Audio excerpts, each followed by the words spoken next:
Et si vous êtes un croyant, le Saint-Esprit est pour vous. Et vous devez la voir. Est-ce que vous êtes avec moi? Le Saint-Esprit, et c'est pour ceux qui sont destinés à les recevoir. Et là, nous entrons dans la prédestination. Il y a des hommes et des femmes qui ont été prédestinés à la vie éternelle. Et d'autres prédestinés à la perdition. Et chacun, quand il vient dans la présence de Dieu, voit nécessairement par la voix intérieure, c'est dire, je suis pour le ciel ou je suis pour l'enfer. L'homme peut tromper son prochain, mais l'homme ne peut pas se tromper lui-même. Est-ce que quelqu'un est avec moi? Tu peux me tromper, tu peux tromper ton voisin, mais tu ne peux pas te tromper toi-même.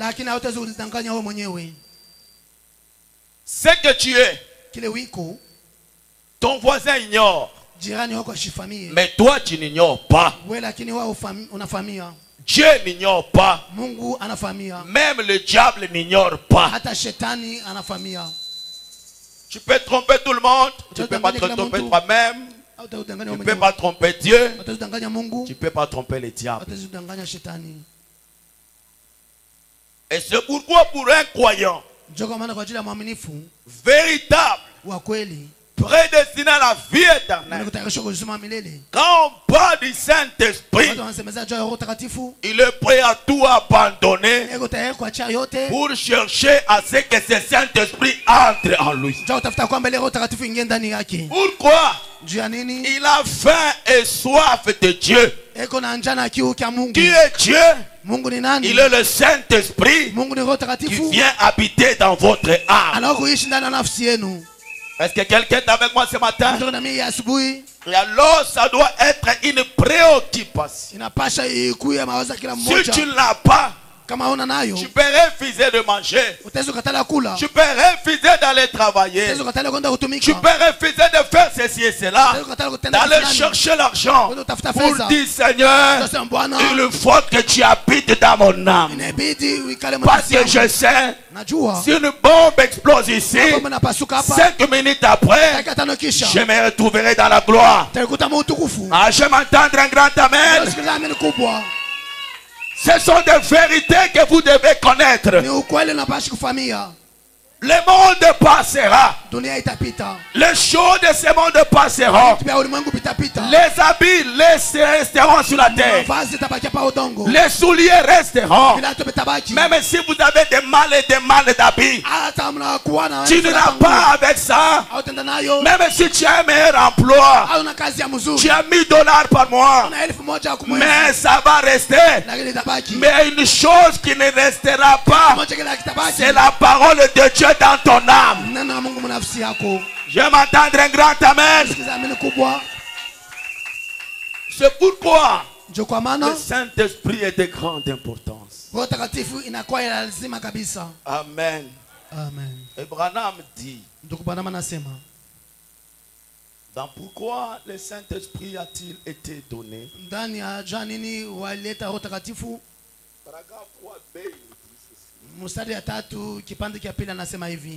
Et tout ce que Dieu a promis à son église. Est-ce que vous êtes l'église de Dieu?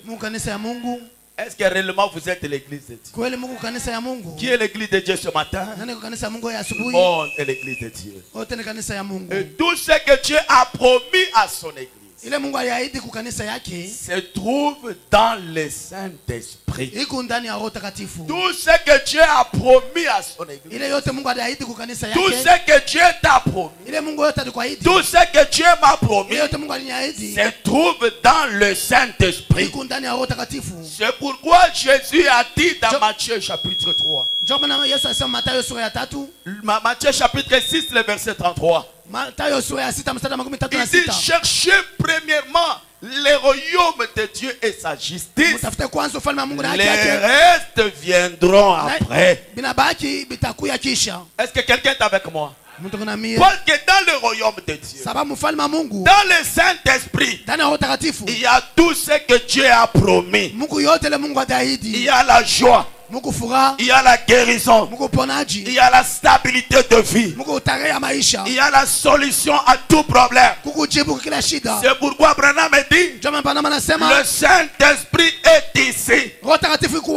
Et il y a dans le Saint-Esprit la solution à tout problème spirituel. Il y a la solution à la maladie, quelle que soit la maladie. Dans le Saint-Esprit, il y a la guérison, il y a la solution.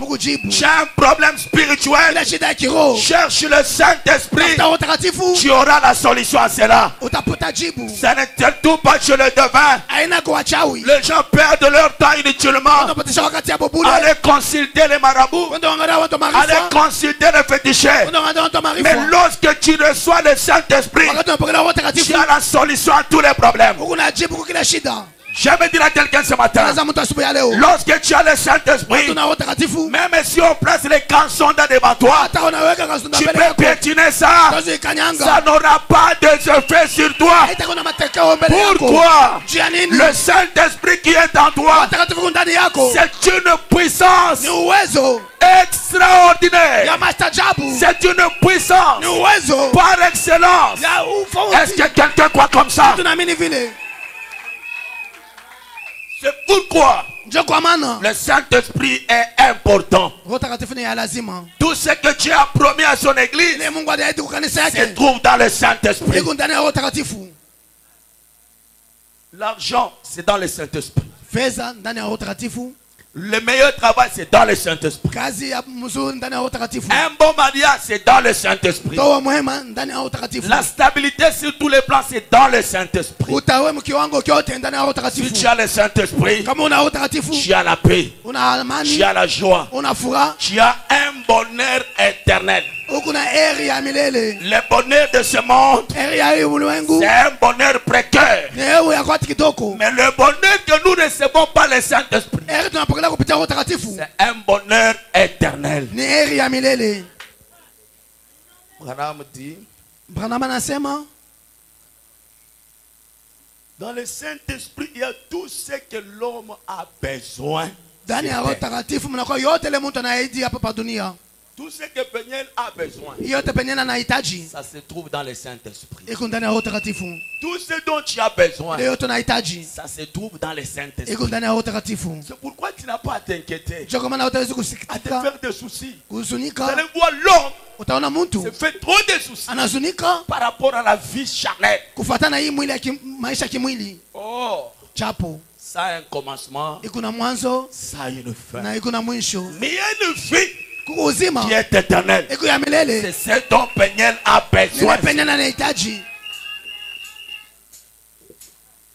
Dans la divinité de Jésus-Christ, paragraphe 105, il dit, ici Jésus parle, si mon royaume était de ce monde, j'aurais pu faire appel à des légions d'anges. Mais mon royaume n'est pas de ce monde. Mon royaume est au ciel. Si mon royaume était de ce monde, j'allais faire appel à des légions d'anges. Mais mon royaume n'est pas de ce monde. Mon royaume est au ciel. Et maintenant, ce qui me fait du bien, c'est ça.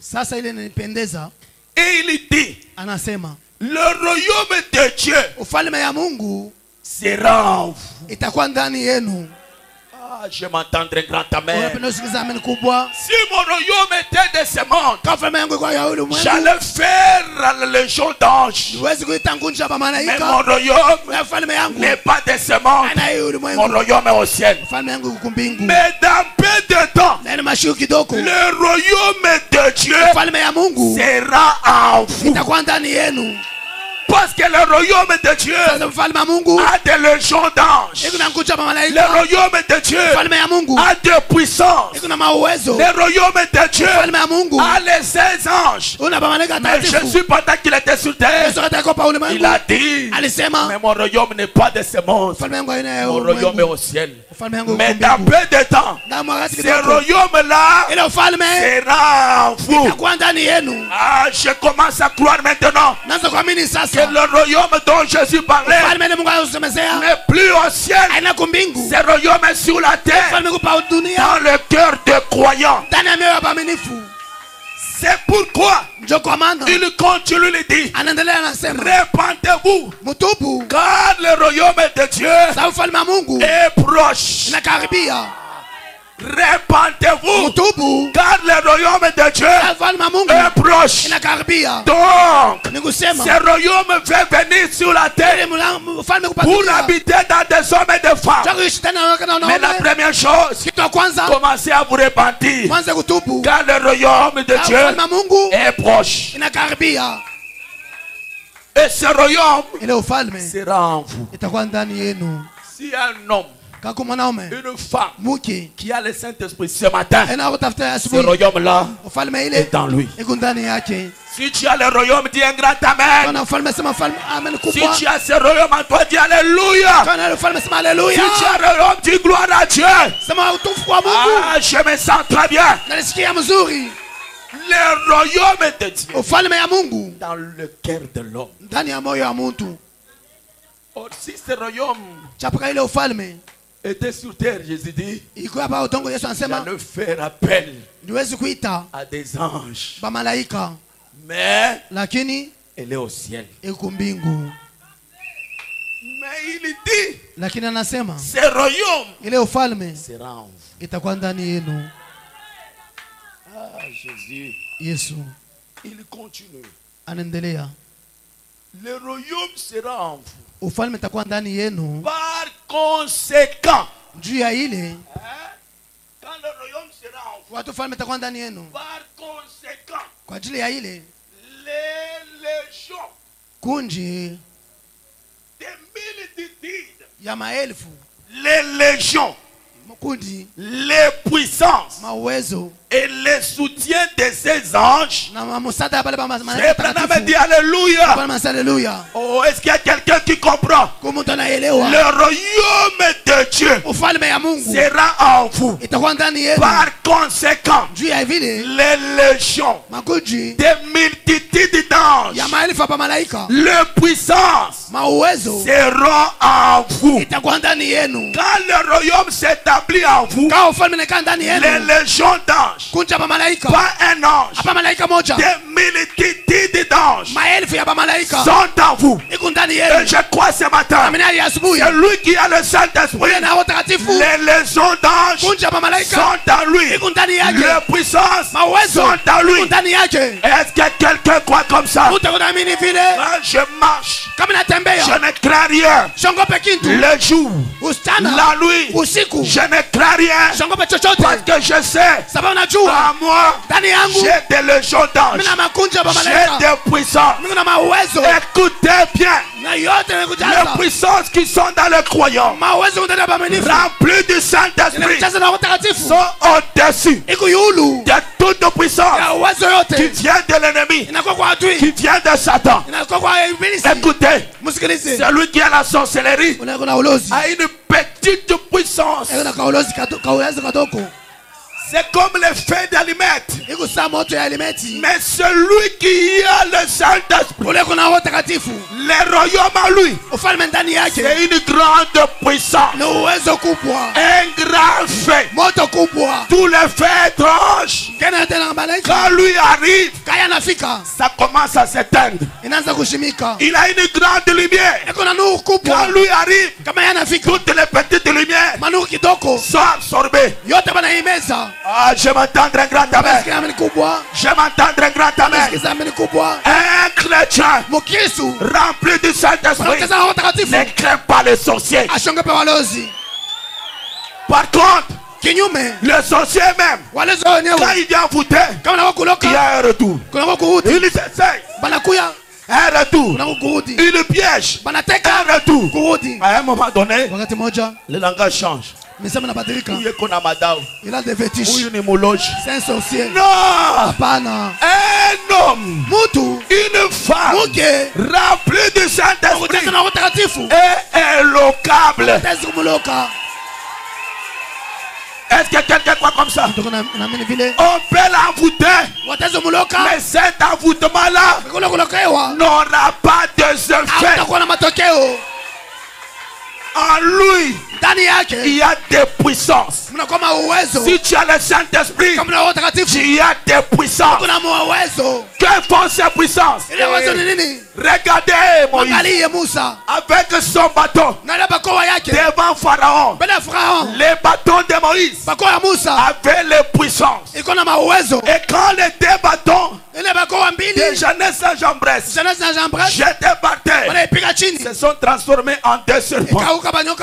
Mais comme ici, il y avait des légions, il y avait des puissances, ça avalait les deux petites puissances. Laisse-moi dire à quelqu'un, si tu as le Saint-Esprit, laisse tous les esprits, toutes les puissances sataniques soient avalées par la puissance du Saint-Esprit. Est-ce que quelqu'un croit comme ça? Même dans ton quartier, les gens vont commencer à te craindre. Pourquoi? En toi, il y a des puissances.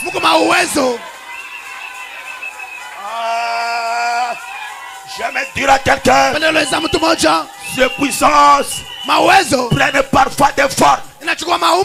Écoutez bien, le trône est gardé par 4 êtres vivants. Des êtres. Amen. Ton trône est gardé par les 4 êtres vivants. Et qui est dans le trône?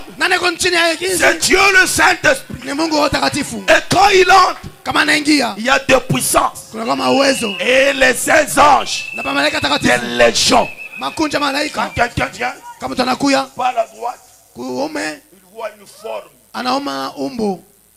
Il le fouille. Quand l'autre vient par derrière, il voit les lions. Il le fouille. Quand il vient par la droite, l'aigle. Il le fouille. Quand il vient par la droite, la gauche, il voit un homme debout. Il le fouille. Est-ce que quelqu'un est avec moi? Pourquoi il y a en toi les légions d'anges? Il y a des puissances. Est-ce que quelqu'un est avec moi? C'est pourquoi le Saint-Esprit est très important. Le soutien d'ange. Pourquoi? Comme disait Paul, après avoir reçu le Saint-Esprit, il avait compris beaucoup de choses. Quand Paul dit, celui qui est à moi est plus grand que celui qui est dans le monde, ce n'est pas un hasard. Un serpent venimeux amorti à la main. J'ai commencé à crier. Oh, c'est fini. C'est la mort. Il a fait seulement la main comme ça. Le serpent est tombé. Qui est cet homme? Qui est cet homme? Ils sont remplis du Saint-Esprit. On les a pris. On les a placés dans le fil d'acide. Acide sulfurique. Qui consume tout. Même les os. L'homme entre désert et désert. On vient pour dire maintenant on ne va rien trouver. Mais quand on ouvre le fil, on regarde l'homme en train de le regarder. Non, celui-ci c'est un sorcier. Écoutez, ce n'est pas un sorcier. Il est plus qu'un sorcier. Est-ce que quelqu'un me dit amen? Dites un grand amen. Un homme qui a le Saint-Esprit, il est plus qu'un sorcier, plus qu'un marabout. Je vous le dis pendant que je vous prêche. Même s'il y a un marabout, même s'il y a 10 marabouts, même s'ils sont 1000 en train d'invoquer un fils de Dieu, une fille de Dieu, remplie du Saint-Esprit, ils perdent le temps inutilement. Ils invoquent le nom, ils voient un autre nom apparaître. Jésus. Jésus. Jésus. Hein? Mais celui qu'on a invoqué ici, c'est François. François. Maintenant, on ne voit pas François pourquoi. Non, François c'est un mystique. Parce qu'en lui, il y a des légions, il y a des saints anges, il y a des puissances. Si c'est la sorcellerie, la magie, le fétiche, c'est pourquoi un chrétien, une chrétienne, on va aller chercher, oh non, protection. Oh, parce qu'au travail là, ça ne marche pas. Ça c'est ma protection. Non. La protection véritable, c'est lorsque le Saint-Esprit entre dans vous. Est-ce que vous êtes avec moi? Parce que j'ai vu des gens avec des fétiches. Ils sont entrés dans des maisons et des maisons. Du monde entier. Ils sont allés même en Inde. On les a même enterrés là-bas. Ils reviennent pour dire maintenant, moi je reste éternel. Mais au bout de temps, il meurt. Mais la véritable protection, lorsque le royaume de Dieu s'installe dans votre cœur. Amen. Amen.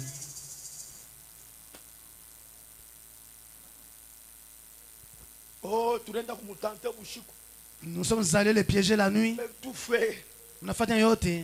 Oh, nous sommes allés piéger là où il travaille. Là où il vend. Mais toi, sois calme. S'il est là, sois calme. Il a dit à Josué, tout lié te foulera la plante de tes pieds. Je te le donne en possession. Crois seulement. Et s'il est là, donc celui qui fait le travail,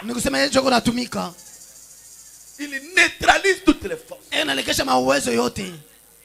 toutes les petites puissances. Sur cette terre, moi je ne vois aucune puissance qui est supérieure à la puissance que moi je connais. Amen. Vous allez voir quelqu'un avec la magie, il est mais à un moment ça bloque. Il commence à chercher Dieu. Il cherche Dieu. Pourquoi? Parce qu'il sait que ici, ça échouera toujours. Mais chez Dieu, ça n'échouera jamais. Amen. Amen. Branham dit alléluia. Sont en vous ce matin. Je déclare que les légions, les puissances, les saints anges sont en nous ce matin. Si tu as le Saint-Esprit, commence à te réjouir. Qu'ils sont à moi. Si tu ne l'as pas, commence à te réjouir. Pour dire, Seigneur, bientôt, je vais recevoir le Saint-Esprit. Les saints anges seront à moi.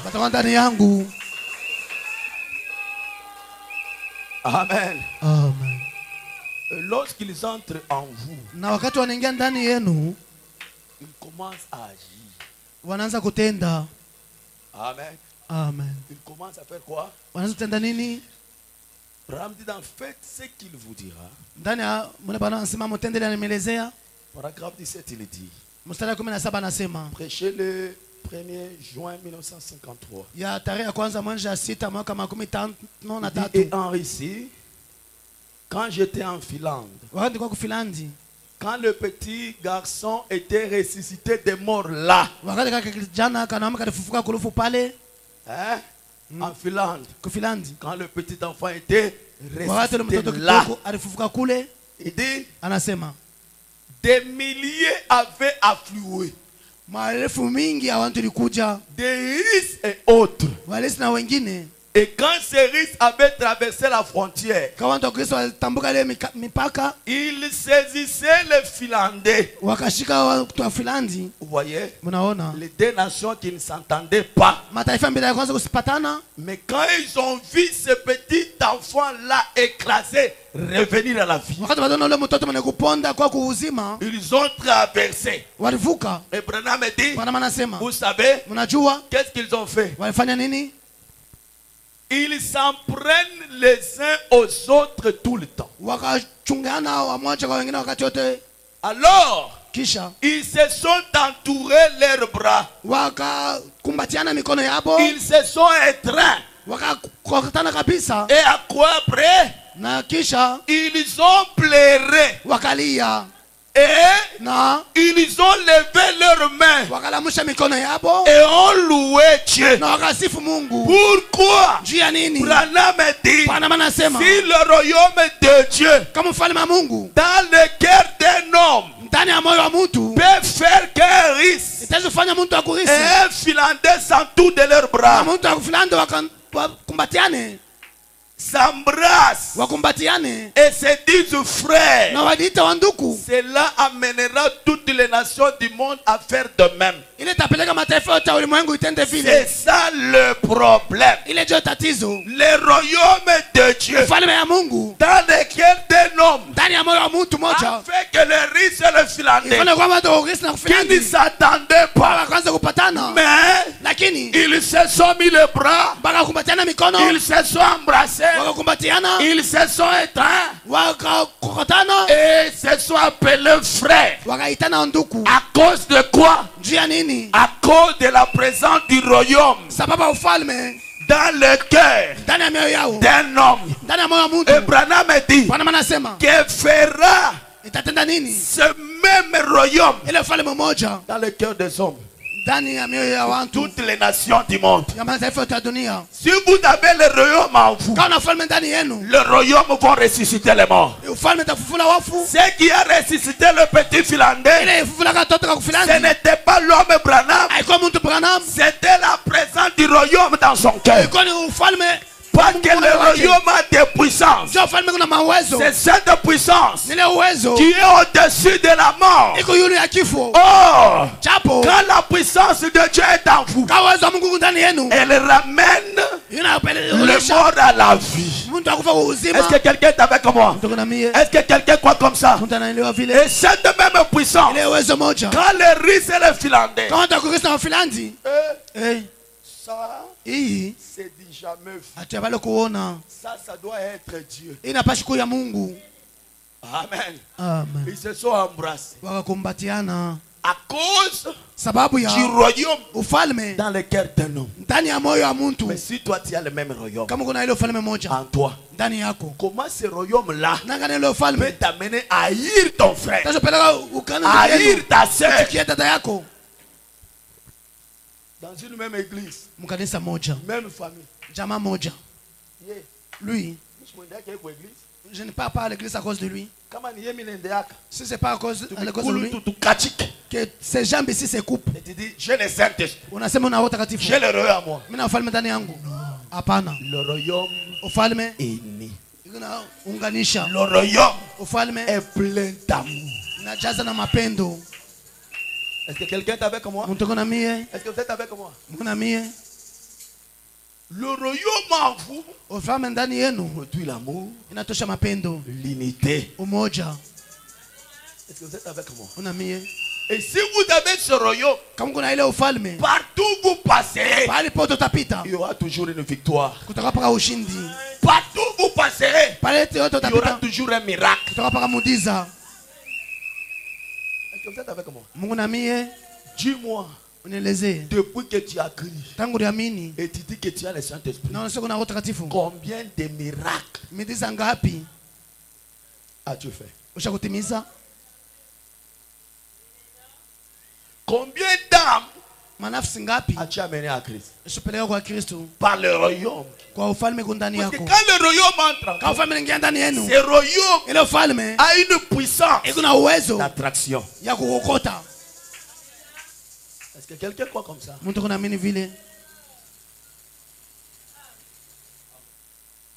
Le petit enfant était écrasé. Mtoto kidogo le balimponda. La vision seule onyo peke yayo ne pouvait rien faire. Haikuwezi kutenda kintu. Mais il fallait qu'il y ait une présence. Ilibidi kukuwe uwepo. Vous êtes avec moi? Mungu na mie. Et quand il arrive, watanafika, le royaume dans le cœur ufalme ndani ya moyo a commencé à bouger. Ikaanza kutikizika. A repéré qu'il y avait un cadavre là. Ikaona kwamba ulikuwa maiti pale. Un enfant écrasé. Mtoto mwenye kuponda. Écrasé de sang partout. Bana mponda damu pahali pote. Les souliers étaient déjà ressortis. Vilato vilikuwa visha kutoka. L'uniforme déchiré. Na mfama ya kupasuka. Les gens étaient là. Mtu alikuwa pale. Mais quand le royaume dans le cœur d'un homme est arrivé. Lakini wakati ufalme ndani ya moyo wa mtu ulifika. Non, non. Hapana. Cette puissance qui était dans ce royaume. Ile uwezo kwa ndani ya ile ufalme s'est arrêté. Ikashimama. Amen. Amen. S'est arrêté. Ikashimama.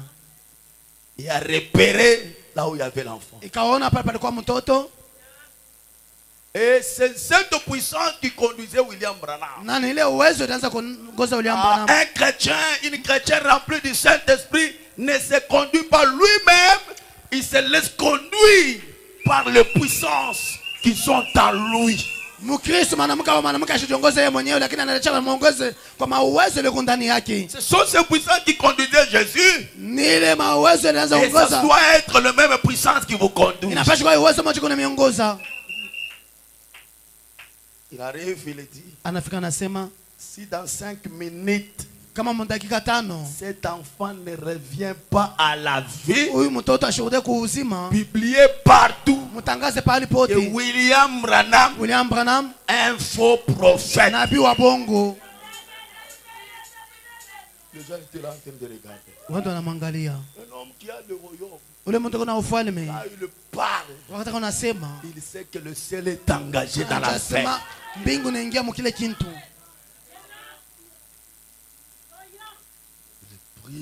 Anaomba. Quelques minutes après, dakika 5 kisha, la vie est revenue. Uzima ilirudia. Là où il y avait le sang, les gens commençaient à chercher le sang, ils n'ont pas trouvé. Pale palikuwa damu, watu wanaanza kutafuta damu abakapate. L'enfant s'est tenu debout. Mtoto akashimama bwima. Il a cherché ses souliers. Atafuta vilato yake. Il a cherché son sac. Atafuta sakoshi yake. Et il a commencé à fouiller. Na akaanza kukimbia. Les Finlandais, les risques, quand ils ont regardé, ils ont dit non. Hapana. Nous n'avons jamais vu pareille chose. Ataona kitu kia hivi. Jésus-Christ est le même hier, jana, aujourd'hui leo, et pour toujours. Mpaka milele. Nous avons besoin d'un Dieu comme celui-ci. Tunahitaji Mungu sawa huyu. Est-ce que quelqu'un est avec moi? Tout ça c'est quoi? Le royaume ufalme dans le cœur de ndani ya moyo wa mtu. Quelqu'un me dit non, ça c'est Branham, non? Ini Branham sivyo? Non. Hapana. Le royaume quand il vient, ufalme wakati anakuya, il ne vient pas à un seul homme. Haiko kwa mtu mmoja. Il vient pour tous les croyants. Inakuwa kwa ajili ya waaminifu bote. Et le Saint-Esprit na Roho Takatifu et pour tous ceux qui croient. Ni kwa ajili ya wale wanaamini. Est-ce que quelqu'un est avec moi? Mtu kuna mie. C'est pourquoi vous devez chercher le Saint-Esprit. Ndio kwa maana unapaswa utafuta Roho Takatifu. C'est très important. Inakuwa ya lazima. Parce que si vous l'avez, kama mko nayo, il n'y a pas question de longues prières pour hakuna faire swala maombi quelque mirefu chose. cha kutenda kitu moja. Depuis quand j'ai compris ça, wakati nilielewa vile, je prie suffisamment mimi naomba kabisa pour rester en connexion avec le Père. Je kubakia mwana kudunganisha na Baba. Et devant les cas, lakini mbele ya tatizo, je n'ai pas à prier beaucoup. Sitaomba mingi. Amen. Amen. Là c'est parler. Pale ni kusema tu. Faire agir. Kufanya kutenda ce qui est à l'intérieur. ile gondani. Est-ce que vous êtes avec moi? Muna mie. Vous allez arriver.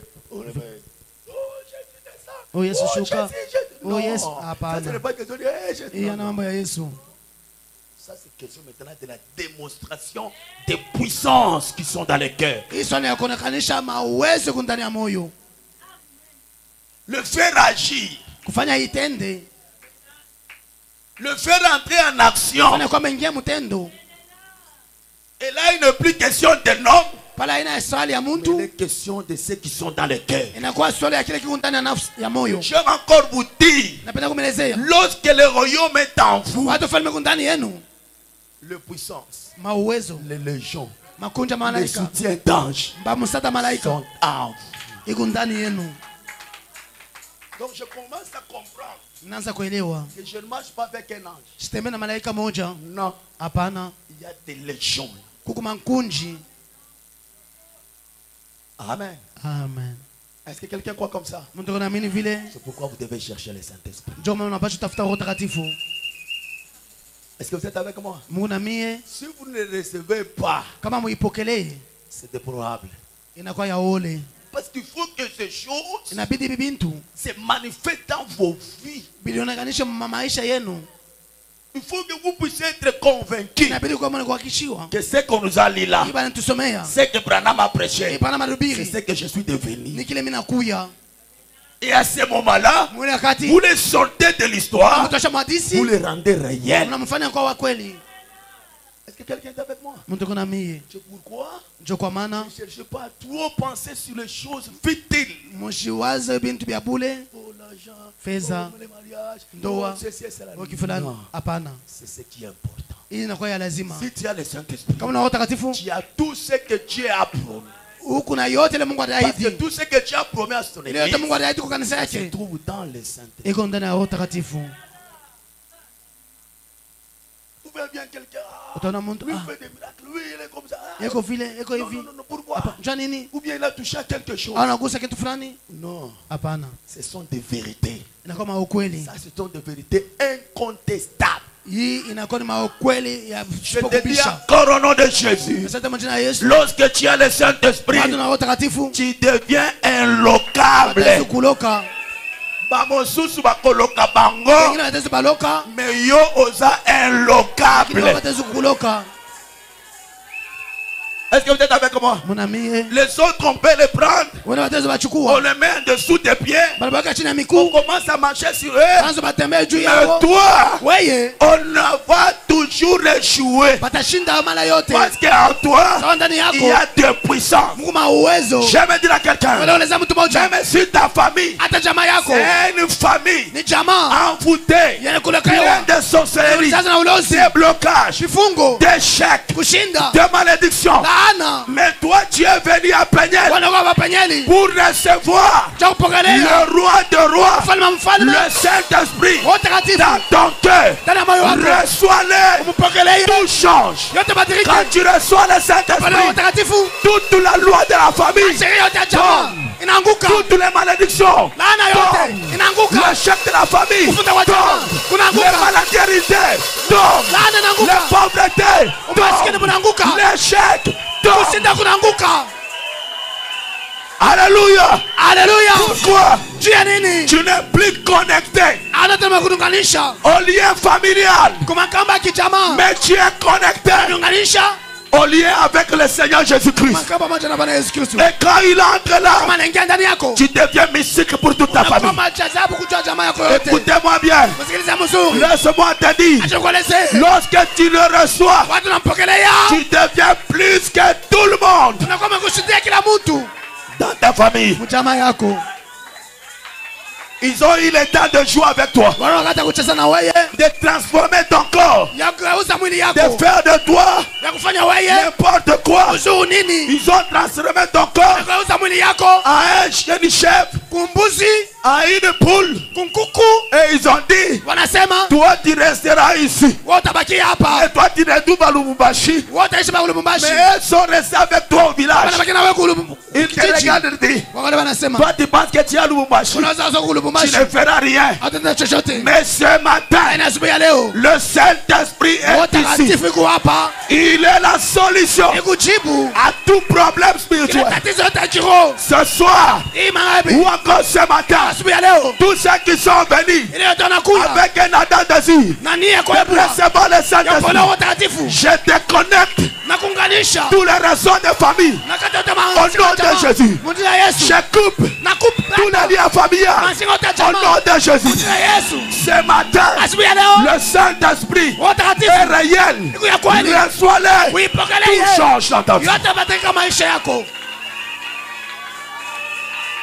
Et je comprends une écriture m'est venue.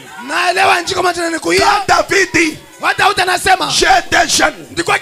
J'ai vieilli. Je n'ai jamais vu un juste abandonné.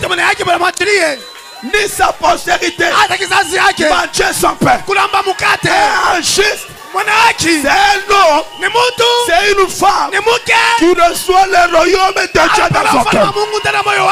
Et lorsque tu reçois le royaume, tu ne manqueras de rien. Et la bénédiction. Et j'aime connecter quelqu'un. La bénédiction ce matin. La bénédiction de Dieu. Et directement, tu es déconnecté des malédictions. Et tu es connecté aux bénédictions de Dieu. Est-ce que quelqu'un croit comme ça? Oh mes frères et sœurs, il est important de recevoir le Saint-Esprit, le royaume de Dieu dans votre cœur. Amen. Amen.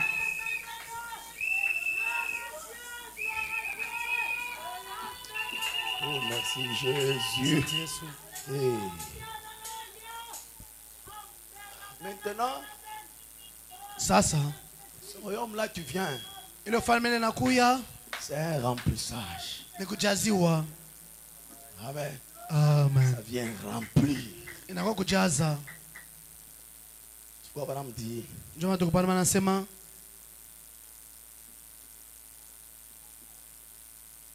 bon, merci Jésus.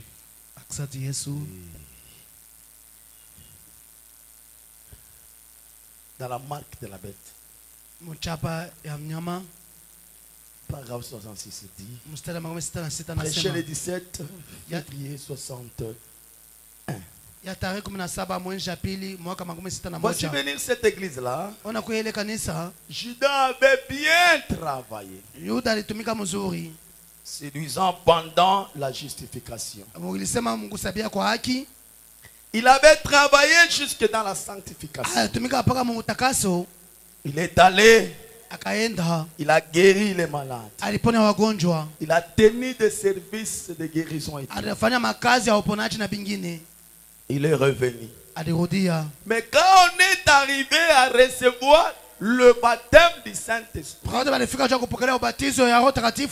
il a montré ses couleurs. Vous me suivez bien?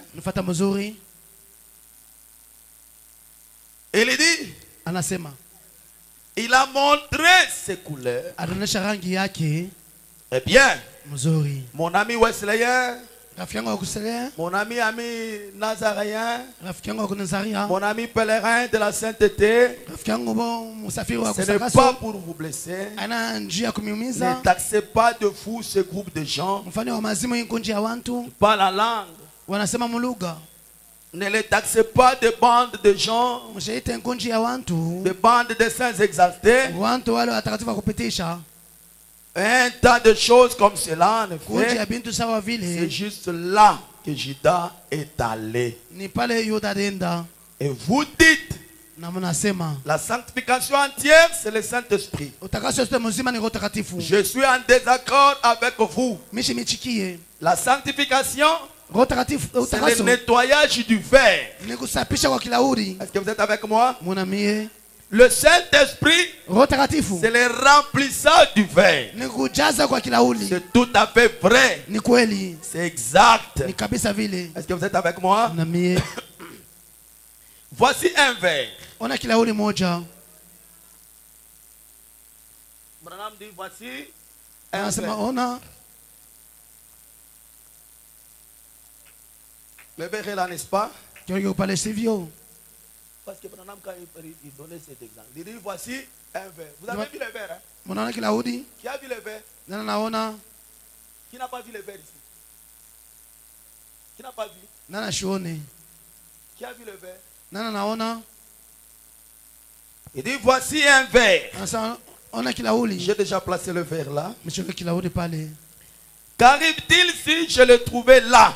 Tout couvert de la boue dans un poulailler. Quelque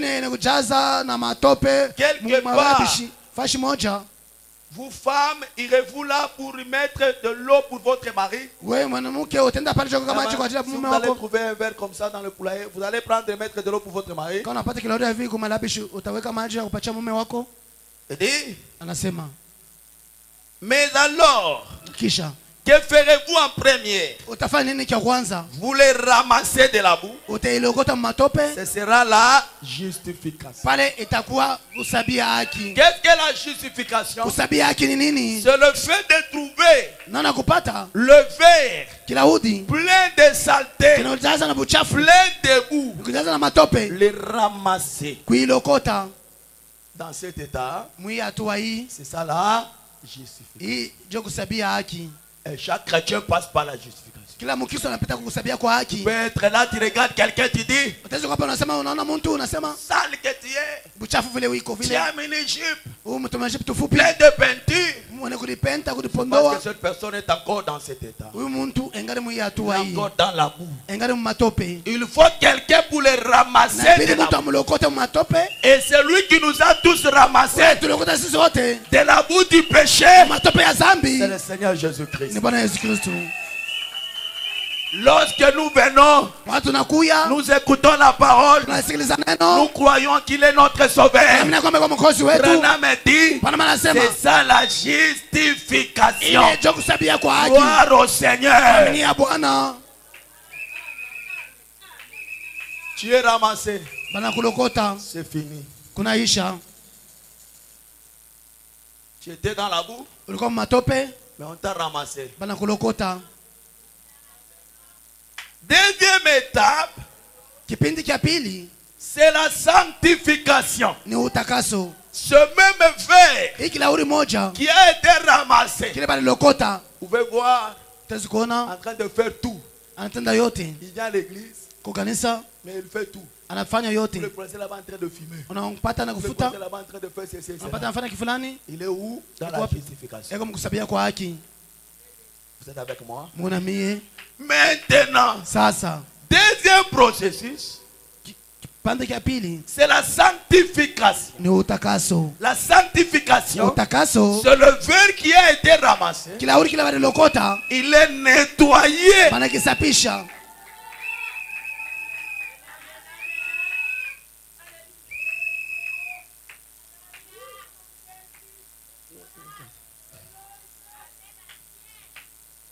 Vous voyez? Nettoyer. C'est ça la sanctification. Il y a certaines personnes qui sont dans la sanctification. Dieu les a nettoyés. Il était sale, pourri, plein de péchés. Mais Dieu l'a nettoyé. Il est sans péché. Et quand Dieu le nettoie, il fait quoi? Il le met à part pour les services.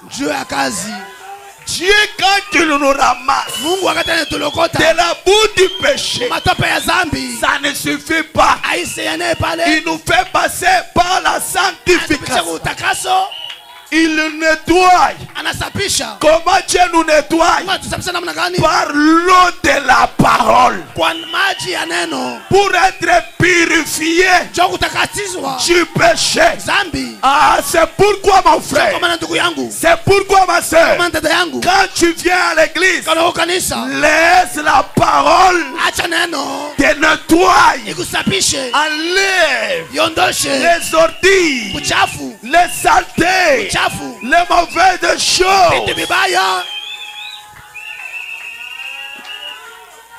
Amen. Tu es nettoyé et mis à part pour les services. Il y a certaines personnes qui pensent que sanctifié, c'est ça le Saint-Esprit. Non. C'est être mis à part pour les services.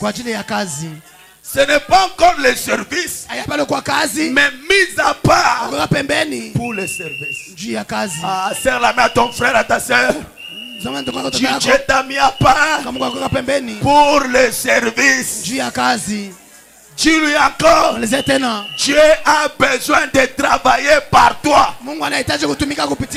Alléluia. Alléluia. Et maintenant, qu'est-ce que le Saint-Esprit? Le remplissage. Le remplissage. Le même verre qui a été ramassé, l'a été nettoyé. Maintenant, ce verre doit être rempli. C'est ce que les disciples avaient fait. Ils ont été sanctifiés. Jésus les a dit, allez, restez dans la chambre haute jusqu'à ce que vous serez remplis d'une puissance venant du ciel. Mais Judas, avant cela, il a montré ses couleurs. Mais ceux qui sont partis, sanctifiés, ils attendaient la croix, le remplissage. Pour commencer quoi? Pour commencer les services. Donnez-moi la bouteille d'eau.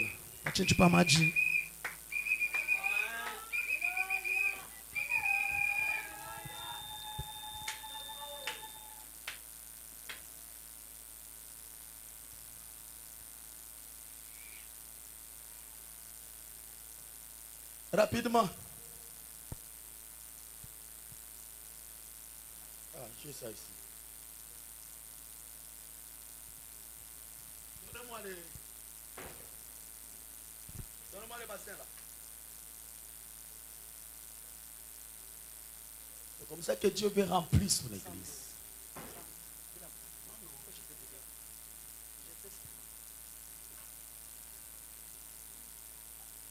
Amen, amen.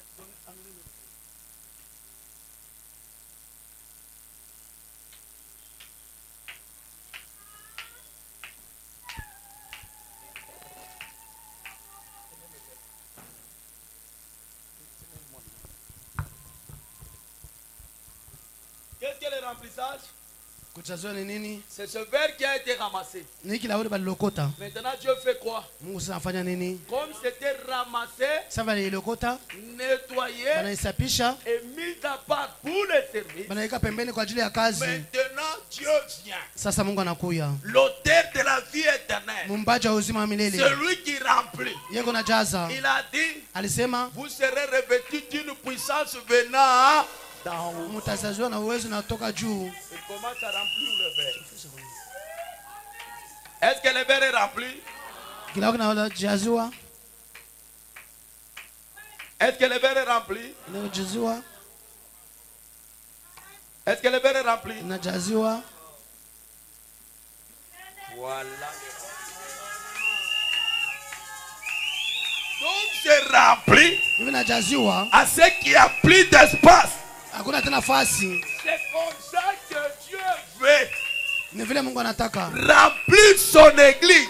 Et quand il remplit votre âme, il est plein dedans. Il n'y a plus d'espace pour qu'un autre esprit vienne. Et quand il remplit tout l'espace de votre âme, il devient le maître suprême. Est-ce que vous êtes avec moi? Enlevez cette eau-là. Nous continuons. Tout le monde a compris le remplissage.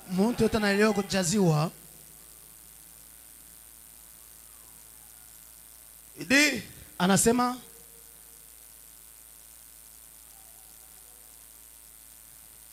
c'est tout à fait vrai.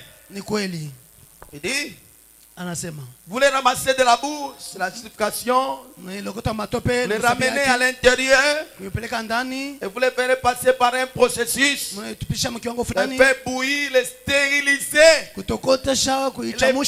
purifier. Qu'est-ce que sanctifier signifie? C'est un mot grec composé qui signifie être nettoyé et être mis à part pour les services. C'est vrai. Le mot sanctifié en anglais signifie rendre pur. C'est pourquoi nous chantons blanc, plus blanc que neige, blanc, plus blanc que neige, la moi dans le sang de l'agneau, et je sais kushindia teleshi blanc, mweupe plus blanc que neige, kushindia teleshi blanc, mweupe plus blanc que kushindia teleshi neige, la moi dans le sang de l'agneau, mtama mwana kondo et je sais natakuya mweupe kushindia teleshi. Donc quand tu es sanctifié, tu es stérilisé, tu es purifié. Amen. Amen. Et il dit, c'est un mot grec composé. C'est vrai. Il dit, un hébreu signifie rendre saint. Quand quelqu'un est sanctifié, il est rendu saint. Et quand vous le regardez, il n'y a rien à lui reprocher. Parce qu'il est sanctifié. Quand tu le regardes, tu peux dire que cette personne est baptisée du Saint-Esprit. C'est pourquoi on peut confondre quelqu'un qui est sanctifié comme s'il était rempli. Parce qu'il est purifié. Il est rendu saint. Il dit, c'est la même chose. Être sanctifié, être mis à part pour mais heureux êtes-vous, vous qui avez faim et soif de la justice. Dit la Bible. Heureux êtes-vous, vous qui avez faim et soif de la justice. Il y a des hommes et des femmes qui ont faim et soif de la justice. La Bible déclare, sois heureux, car vous serez rassasiés, mis en service et scellés pour le jour de votre rédemption. Oh, le Saint-Esprit, c'est le sceau. Le sceau du Saint-Esprit, le sceau de Dieu. C'est vrai, le scellement.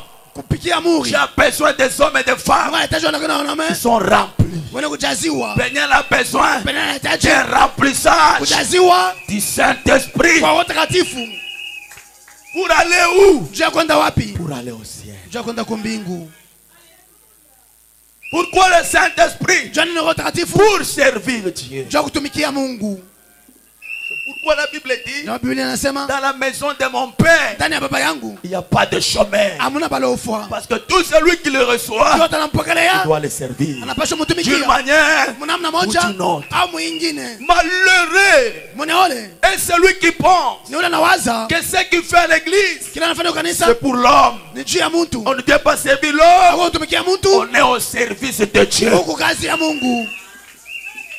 C'est pourquoi je pose toujours la question. Il y a des hommes et des femmes qui sont. Qu'est-ce que tu as fait pour les âmes? Tu amènes les âmes. Tu fais quoi? Depuis que tu es sur cette terre, qu'est-ce que tu as fait pour les âmes? Combien d'âmes as-tu amené à Christ? Mais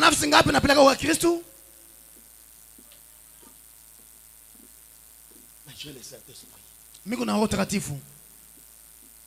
Est-ce que vous êtes avec moi? Si tu es rempli, c'est pour servir. Amen.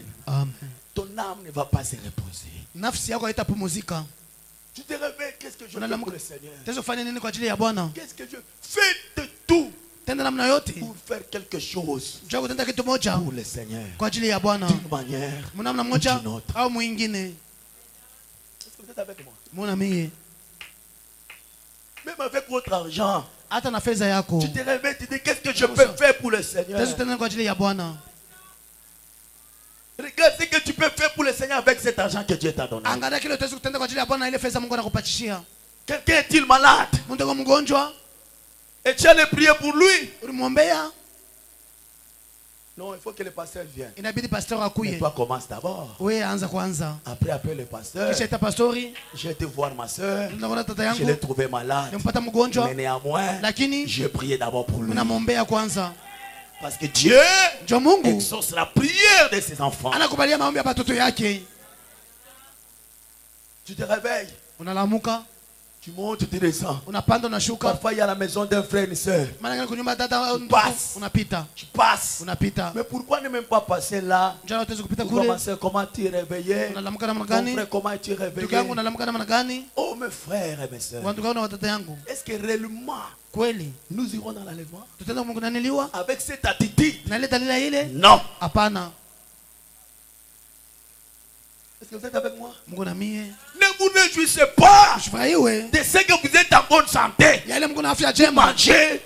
Vous marchez, vous travaillez, vous étudiez, vous faites vos projets. Ne vous réjouissez pas pour ça. Il y a quelque chose de meilleur.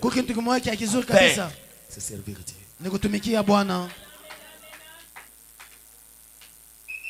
Comment quelqu'un peut être dans un quartier et ne connaît pas qu'ici il y a mon frère, là-bas il y a ma soeur. Me connaît tellement chez les voisins et les voisines.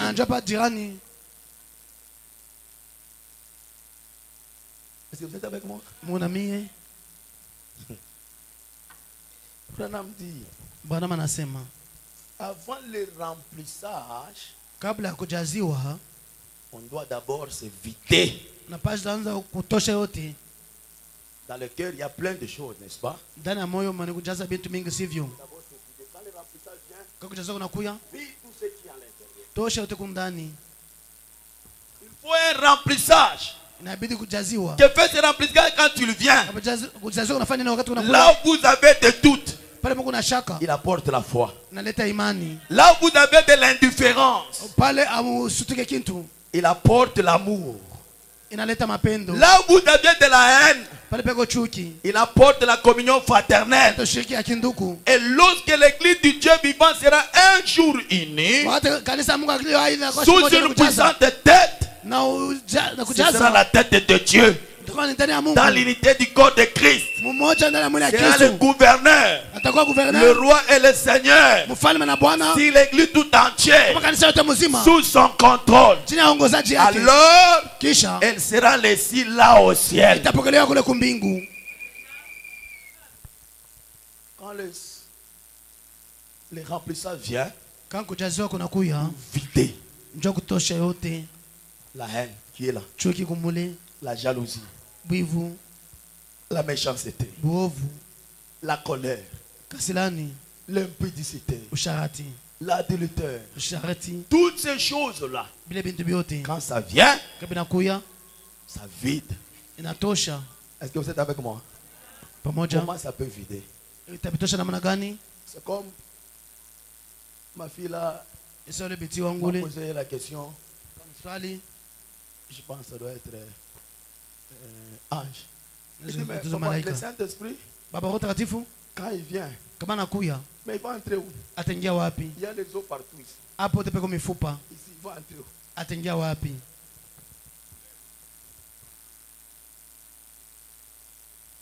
Il va entrer où? Il y a les eaux là-bas. Alors quand il vient vider. Tu vas te poser la question, est-ce que je suis déjà vidé?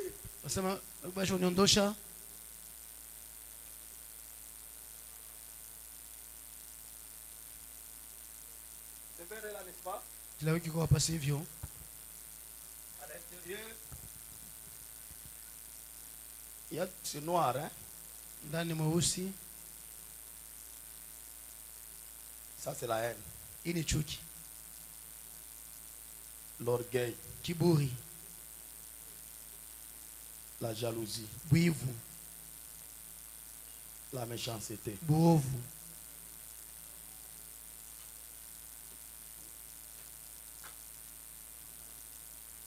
l'impureté, le vol, tout ce que vous connaissez là, hein? Ce sont des esprits. Ça entre. Les mensonges, la cupidité, la médisance, ça y est là.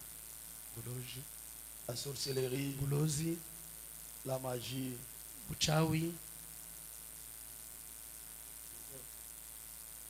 Tout ce que vous connaissez là. L'hypocrisie, les commérages, les critiques, c'est plein. Sivyo. Maintenant, est-ce qu'il peut venir habiter là? Parce que le cœur est plein. Maintenant, sasa. Maintenant, quand le remplissage vient, pour vider tout ce qui est là.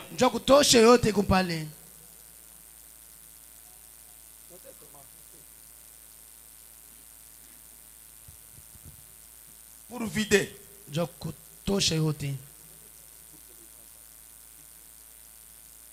Non.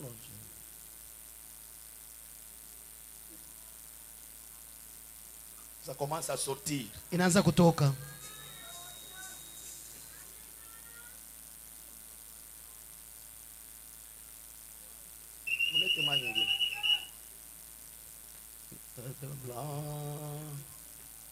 Blanc que neige, blanc que... Rapidement. Que neige, lavé dans le sang de l'agneau, je serai plus blanc que l'agneau. Blanc, plus blanc que neige, plus blanc que neige. Lavé dans le sang de... Encore. Oh, je serai plus blanc que l'agneau. Blanc. Plus blanc que neige. Plus blanc que neige. Lavé dans le sang de l'agneau. Je serai plus blanc que l'agneau. C'est blanc? Quand le remplissage vient, ça vient vider, regardez. Donc de la volonté de Dieu, c'est que chacun de nous soit purifié, rempli. Et lorsque tu es rempli, c'est Dieu qui règne. Qui remplit tout ton cœur, toute ton âme, et le règne là. Tu es blanc et la neige. Est-ce que quelqu'un peut dire amen?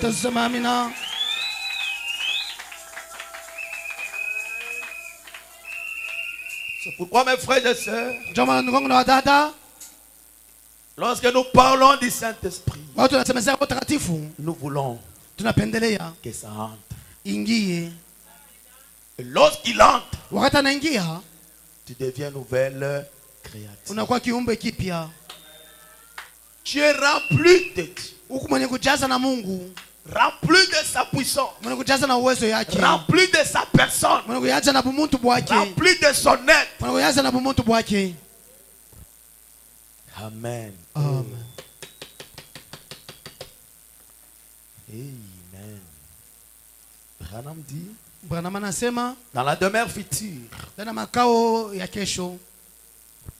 Jésus, Branham dit, je vais prendre un tableau. Frère Branham fait des dessins au tableau.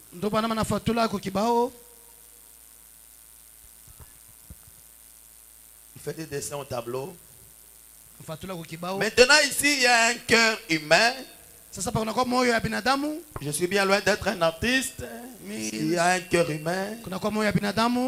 Il y a un cœur humain maintenant. Celui qui est ici, il y a un serpent à l'intérieur. C'est le péché. Ici, il a sa vie. Celui qui est ici, il a une colombe à l'intérieur. Il a une vie. Eh bien, celui-ci, il a de la méchanceté, de la haine, de la jalousie. Et ce qui fait ça, c'est lui.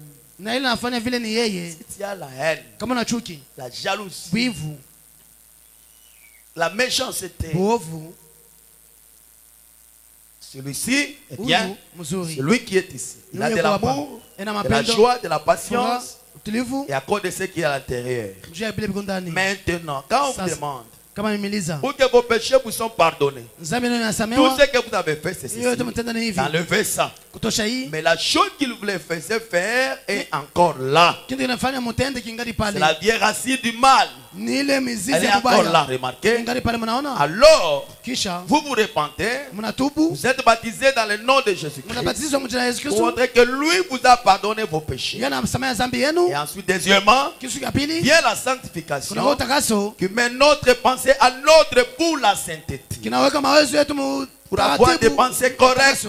Sanctification, c'est un mot grec composé qui veut dire nettoyer et mis à part pour le service. Ensuite, ce qui vient après, c'est le baptême de feu et du Saint-Esprit. Pour que Dieu habite en nous. Et le feu de Dieu purifie nos cœurs du péché et met le Saint-Esprit à l'intérieur. Alors, nous produisons la même vie que Jésus produisait parce que c'est à nous. Amen. Amen. Il y a deux cœurs.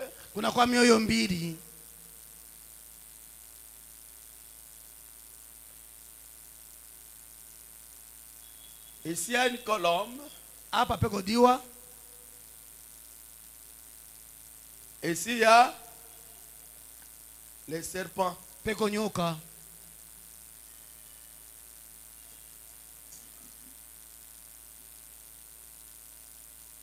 Les serpents. Et le serpent qui est ici a sa vie. C'est cette vie-là que vous menez. Abraham dit il y a la jalousie, il y a la haine, il y a la méchanceté, et tout et tout. Il y a la sorcellerie, il y a la magie. Et ici, il y a l'amour, il y a l'unité, il y a la joie, il y a la paix, il y a la patience, il y a la longanimité, il y a l'humilité, ainsi de suite. Et maintenant, vous passez par la justification, sanctification. Et quand vous êtes dans la justification, ces esprits-là sont là. Le serpent est encore là. Vous êtes dans la sanctification. Le serpent est là. Parce que ces choses ici, vous ne les faites pas. Mais le serpent, c'est lui qui amène ça. Il est là. C'est pourquoi il faut le baptême du Saint-Esprit. Quand ça vient, ça brûle le péché, le serpent, il est consumé. Et alors, Christ, le Saint-Esprit, entre là-bas. Il mène sa propre vie. Et la vie que vous menez maintenant, ce n'est plus votre vie, mais c'est sa propre vie. La vie de Jésus. La vie de Christ. Et les œuvres que vous produisez, ce sont ses œuvres à lui. Est-ce que quelqu'un est avec moi? Parce que cette fois-là, votre cœur est rempli. Rempli de Dieu. Rempli du Saint-Esprit. Mais pose-toi la question ce matin. Est-ce que ton cœur est rempli? Moi, déjà, je ne sais pas. Tes jours de moi. On se joue de moi. Parce qu'on s'assoit sur un même banc. Il connaît ce qui c'est dans mon cœur. S'il regardait dans mon cœur, ce qui se parle à moi, il ne pouvait pas se jouer de moi.